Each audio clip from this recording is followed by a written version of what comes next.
Bleacher Report predicts the Chicago Bulls to win 28 games. And while that's a number that's everybody's kind of floating around with the Chicago Bulls is around that 28-game mark, we're going to talk about why the Bulls could actually be worse than that.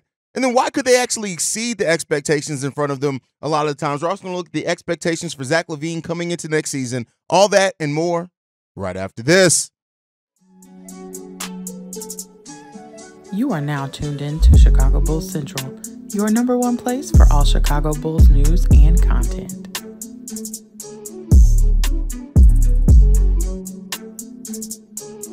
What's going on, Bulls fans? Welcome to another episode of Chicago Bulls Central, your number one spot for everything Chicago Bulls related. I'm the host there, Haize, but more importantly, you guys can follow the channel at Bulls Central Pod on every social media platform we happen to be on. With that being said, let's go ahead and get into this content for today. And so we want to take a look at the Chicago Bulls and a lot of the record predictions for them, right? Why could they exceed? Why could they be worse than that? And I think this is a good place to kind of address that heading into the first preseason game, which is going down on Tuesday, next week. And we're going to get to talk about actual Chicago Bulls basketball, see what the team, the new style, all those type of things really look like. But we've been hearing, like, between a lot of betting sites have the Bulls between 27.5 or 28.5 wins going into next season. There's some Bulls fans, and I talk to you guys every day, that think that the Bulls team can exceed those expectations. Some even thinking that the Bulls can do that easily, right? I sit somewhere in the middle between those two predictions, right? I don't think the Bulls are going to win 40 games. I don't think they're going to win 28 games. I think between like 30 and 35 games is a nice place for the Chicago Bulls personally. 39 wins last season. We lost 3 of our better players in estimated wins added. On top of that, so many of our wins last year were clutch wins. We're missing our best clutch player now. Our best clutch player went away in DeMar DeRozan. Now that Kobe White who steps into that role. Nobody else on the Bulls team has really been a big clutch time player, not even Zach LaVine over his career. So that's where I think where the Bulls could be somewhere in between that. But that 28 win mark seems to be a sticking point for a lot of places and outlets of the Chicago Bulls. Now, I want to be clear. The Bulls have exceeded expectations as far as a win-loss record all 3 years since DeMar DeRozan and everybody came to the scene. We've exceeded the preseason wins estimation for the Chicago Bulls every one of those years. So there's some thinking that maybe the Bulls can do that yet again, right? Let's start off with this, though. Why could the Bulls struggle going into next season? And one thing, injuries. You can always put that. The Bulls have never had great health, right? And I don't see any reason why that may change. And that's something for every NBA team, right? I think even the year where we had relative health, which was the 2022-23 season, we were a relatively healthy team that year. Patrick Williams played all 82 games. Nikola Vucevic played all 82 games. Zach LaVine didn't miss a lot of games with injury that year either. Like, we were a relatively healthy team, and that's kind of when a lot of the things, as far as my doubt around just exactly how far this core could go. But then, of course, injuries. Got Lonzo Ball, which, we'll see how they manage that injury over the course of the season. It is going to be some injury management in there for Lonzo Ball this upcoming year. Of course, where you got players that are aging, like Torrey Craig missed some time last year, Nikola Vucevic, right? The Zach LaVine concern over injury is always going to be there as well. And then even Kobe White missed some time last year as well with that shoulder injury. So injuries are definitely something that could cause that Chicago Bulls team to be, around that 28 win, depending on how much relative health they have on that roster. But again, knock on wood, we're going to hope that that's not the case and that we can evaluate, and wherever the Bulls end up, it's not because of injury, right? And then fit. Fit is one of the biggest things to look at with this team. And while we're hearing really good things as far as Zach LaVine and Josh Giddey building their chemistry, haven't really heard about a lot else, right? Because it's more than just that. With Josh Giddey running the point, operating that offense, he's going to be trying to open up a lot of shots for his teammates. We need that chemistry all up and down the roster, right? So the fit with him and Kobe White is a hugely important one that we need to see.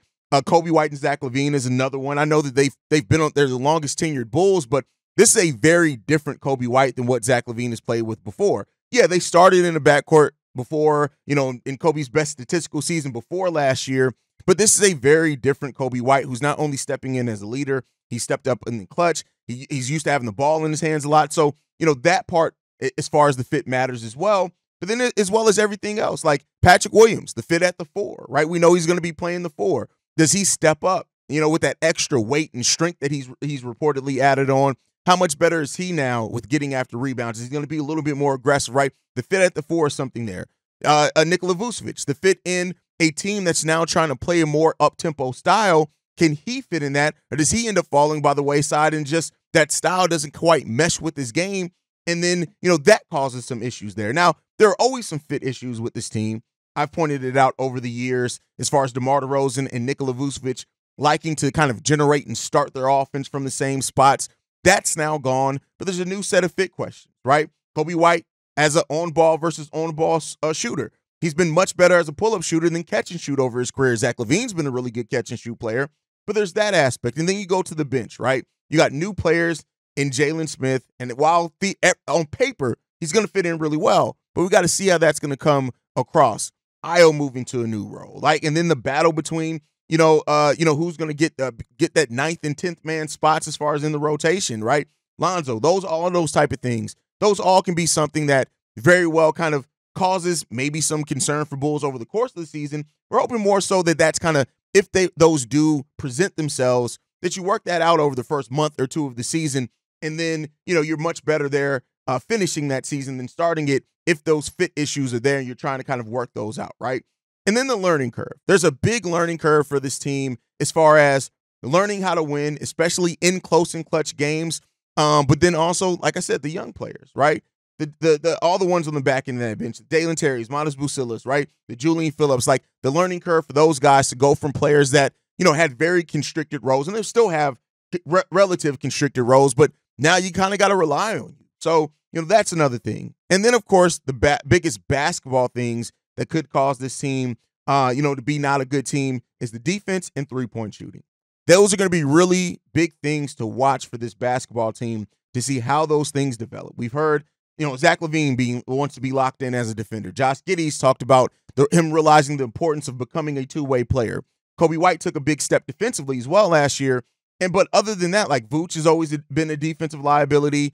Jalen Smith, while, good in help defense, weak side defense, those type of things, hasn't really been the best on-ball defender over his career either, right? Montes Bucilas as a rookie may have some defensive limitations and issues. So you got some things there that you're worried about that defense. And then three-point shooting. I know that it seems like I have a bigger concern over the three-point shooting than a lot of Bulls fans. Well, let me say some Bulls fans, right? And I get it that Kobe's taking steps and Zach LaVine is coming back to this team and Patrick Williams has always been a solid three-point shooter. But these are three players that have been on the team for years. And we've been a bottom three-point shooting team all of those years that they've been here, right? So by that, I don't necessarily look at those players and say, hey, all of a sudden now because we got these players that we've had that we're going to be better at three-point shooting. Now, Ayo Dosunmu did take a step up three-point shooting-wise as well. We got to see if that's going to be legitimate. And then see what Peter Patton does with players like Josh Giddey and Montes Bucilas as far as making them better. Jalen Smith is going to offer some three-point shooting there as well. So, it's those things are things that, defense, I think you can have really solid team defense if everybody buys into the defensive scheme and giving effort on that side of the ball. And if that happens, I'm not saying that the Bulls are going to be what they were before in the top 10 defense or top 5 defense or anything like that, but they can overcome some of those defensive limitations with just everybody buying in to what their job is defensively and finding who's going to communicate on the defensive side of the ball. That's a really big, important thing as well when you're trying to be a better team defense is that who's going to have that communication part, who's going to call out what the other teams are trying to do or go over under screens if they're behind guys, like who's going to be that vocal guy on the defensive side of the ball. But those are all things that I think could hurt the Bulls as far as trying to exceed that 28 win win total on the season. 28 win total for the season. I think I said that correctly, maybe the third time around. But then why could the Bulls exceed expectations? And you know me, I like to talk about things for all sides. And so if we're going to talk about why things could hurt the Bulls in trying to have more than 28 wins, why can the Bulls have more than that? And that's one thing if this offense works, right? If this new offensive scheme and philosophy really does work and the Bulls are this team that is really sound offensively, which it could be there. You look at Kobe White, what he's done as a scorer growth. We know that Zach LaVine, if he can get back to like that all-star play, and maybe not making an all-star team, but get back to all-star level play, I think that those things would go well. Josh Giddey operating and running this offense, and then also the point guards that they're going to have. We've talked about it.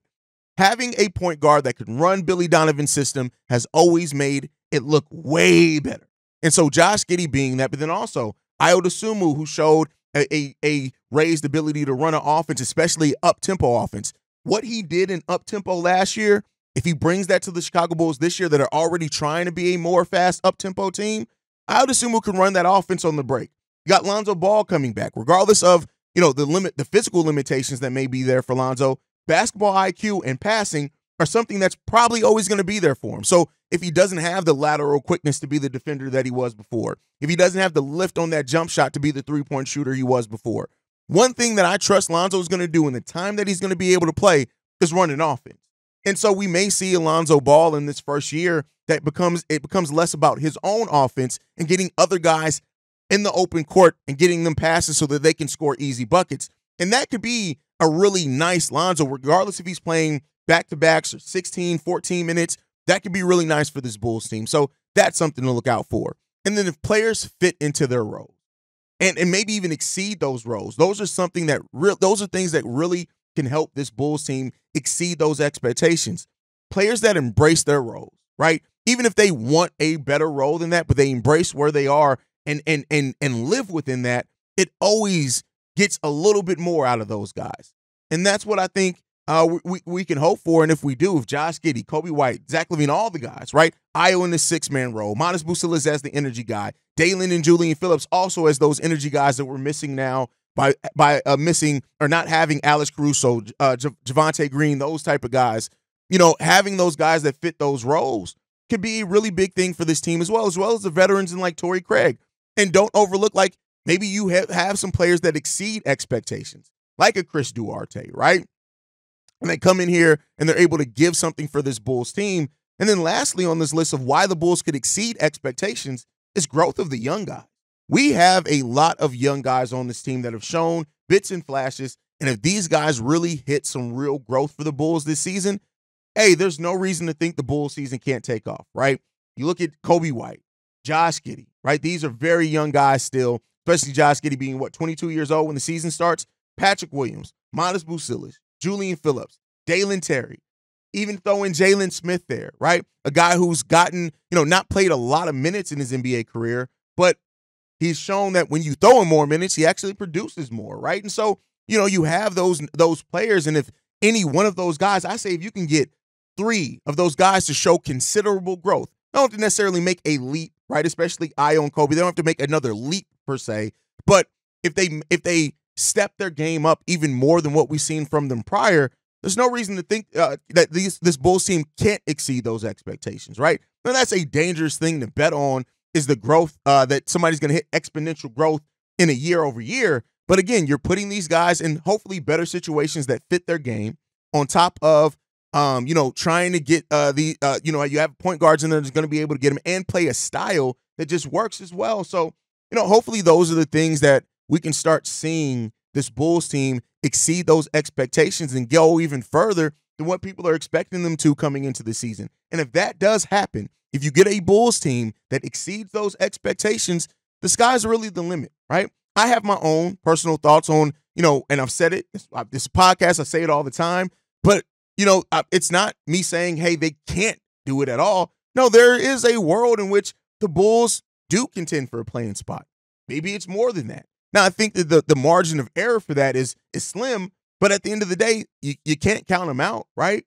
And so, the excitement that these players have to play with each other, the excitement are kind of around, the practices and things like that. Let's see how that turns into. But let me know what your guys' thoughts. What are some of the reasons that you think the Bulls can either disappoint and be lower or right at the 28-win expectation or prediction? Or why do you think the Bulls could? What could happen to where the Bulls could exceed those expectations and predictions as well? Let me know what you guys think on that down below. But one of the key players for the Bulls team to exceed expectations, either in what they get or whatever, is Zach LaVine, right? And so there was an article over on, I believe it was Pimpin' Ain't Easy, on the best and worst case scenarios for Zach LaVine in this season. And they pointed this out, that Zach LaVine has only played more than 70 games once in his NBA career and more than 60 games in 4 out of 7 seasons here with the Chicago Bulls. And so, of course, injuries and those type of things are always going to be concerned with Zach LaVine. It just comes down to it. But how can Zach LaVine, what's the best case scenario for Zach LaVine and the Chicago Bulls? Now, they mark down here that LaVine stays healthy and that the Bulls have options. Most people that talk about LaVine and the Chicago Bulls are going to talk about him possibly being traded, but I'm going to go one step further on the best case scenario. I think one of the best case scenarios for this Bulls team when it comes to Zach LaVine is him fitting in with Josh Giddey and Kobe. And I've said this before. Kobe, Giddey, and Zach LaVine form this kind of base of the offense that it looks like it's working. And then at that point, you feel like you can build around it for years to come. And if that ends up being the case, there's no reason to think that this Bulls team can't continue to exceed those expectations, but that Zach LaVine can stay here for the long term. That is the best case scenario, that Zach LaVine fits in and plays in such a way that the Bulls are like, do we really want to trade this guy?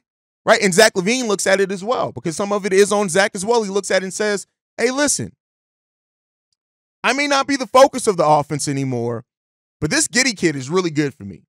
And the dynamic that me and Kobe have as the 1A, 1B scorer, the 1 scorer, the 2 scorer, whatever it ends up being, it actually puts me in a better situation.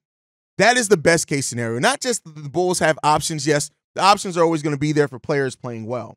But I think the ultimate best case scenario is that these guys fit in so well that then it makes people start rethinking, do we really want to trade Zach, right? Do we really think we need to move on from Zach? Or is it so good here that we feel now like, hey, with the right kind of acquisitions, with the right smart moves that we can make over the next few years, we're getting the right guys in here, or the next few guys developing to complement this core, that we can be better than what we were before. That is the best case scenario. Now, am I saying that it's the most likely scenario? No, I'm not saying that. But I think it's aiming low to say that the best case scenario is Zach LaVine stays healthy and then the Bulls move. That's the low-hanging fruit there for a best case scenario. Yeah, I get why, right? I'm not saying that I don't understand the level of thinking there, but I just say that that's just low-hanging fruit. I think aim higher in a best case scenario, because that is the best that can ultimately come down to it, is that if this team not only blows by those expectations, but you're looking at a new core that's younger, more dynamic as well, right? And you say, hey, this could be something here. Now, there is a danger of a front office squinting their eyes and seeing more than what's really there, and then trying to double down on a core again that is going to, at best, be a playing team. But I think that a best case scenario would be to really blow by those expectations. Now, for the worst case scenario in this article, they listed this: LaVine gets injured and or no longer fits on this roster.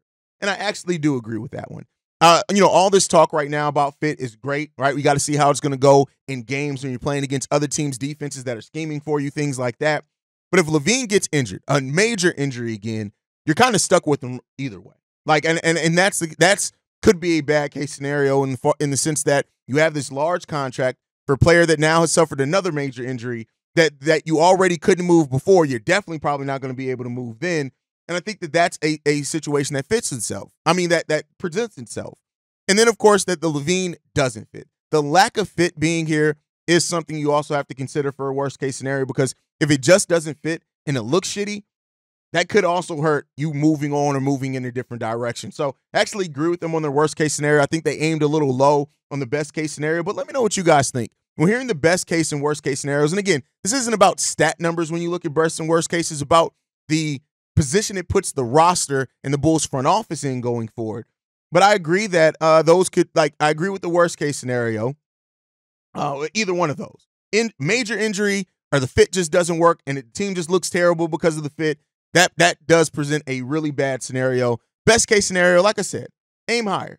If this team, this new core that they build works really, really well together and exceeds expectations, I think the best case scenario then is that you actually just keep the player that you signed. You keep the player that's been here forever. You keep the 11-year vet that still moves around and has the athleticism of players that are just coming into the league. You keep that player. That's the best case scenario. I'm not saying it's likely, which I said earlier, but I do think that that's the best case scenario if you're looking at it.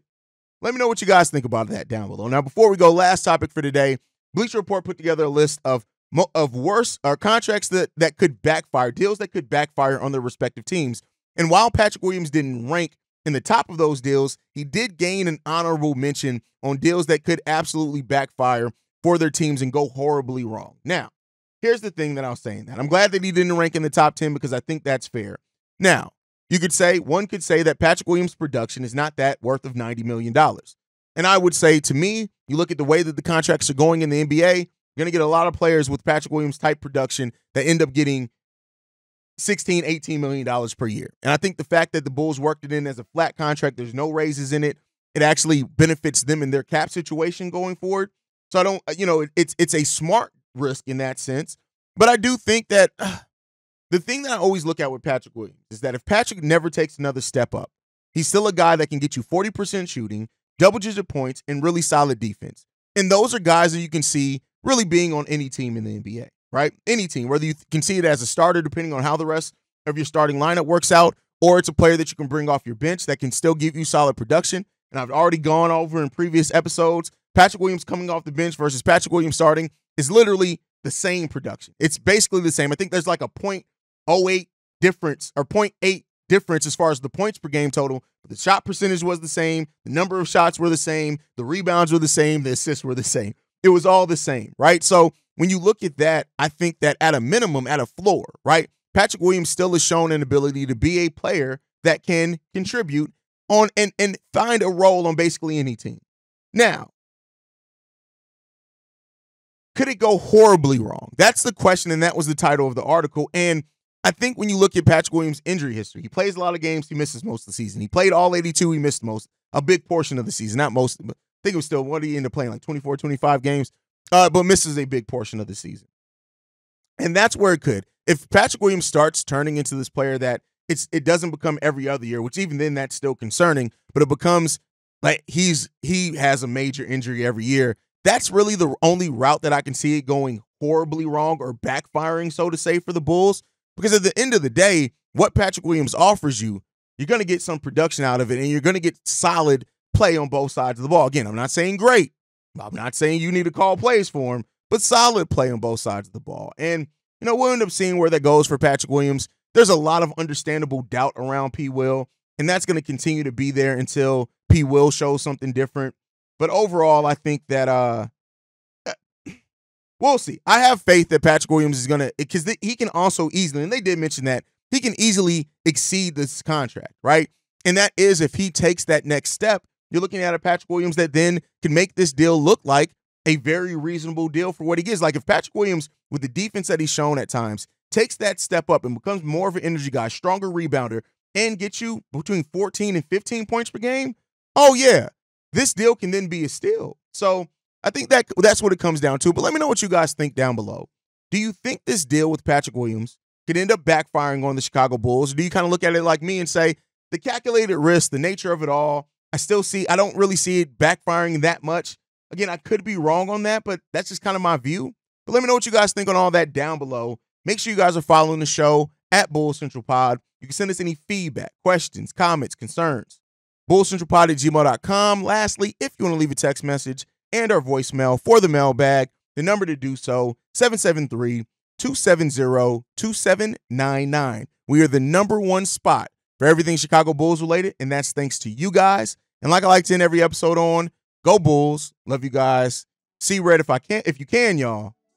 Peace. This has been a presentation of the Break Media.